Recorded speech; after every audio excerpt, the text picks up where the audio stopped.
খাওয়া দাওয়া করতে বসে গিয়েছি। আর আজকের মেনুতে আছে আমার জন্য স্পেশালি ভেন্ডি ভাতে, ঝিঙে সেদ্ধ, শসা আর পেঁপে সেদ্ধ। আর এদিকে রান্না করেছি গাটি আলু আর চিংড়ি মাছ দিয়ে গাটি কচুর দম বলতে পারো, ঝোল বলতে পারো, যে যেটা বলতে পারো। আর একটু পাঁপড় ভাজা ছিল, সেটা রূপককে দিয়েছি। কালকের দেখো বেগুন ভাজা রয়েছে, সেটা রূপক খাবে। আর এই যে কালকের মুগ ডাল, এটাও রূপক খাবে। চিংড়ি মাছের গাটি কচু সেটাও দেবো, ঠিক আছে? চলো খেয়ে নাও।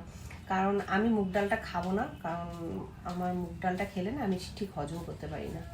তা ওর জন্য আমি সেদ্ধ, দেখো সেদ্ধটাই বেশি নিয়েছি। মানে সেই পূর্বের মেনুতে ফিরে গেছো তুমি। হ্যাঁ একদম, সব কিছু স্বাভাবিক হয়ে গেছে আবার।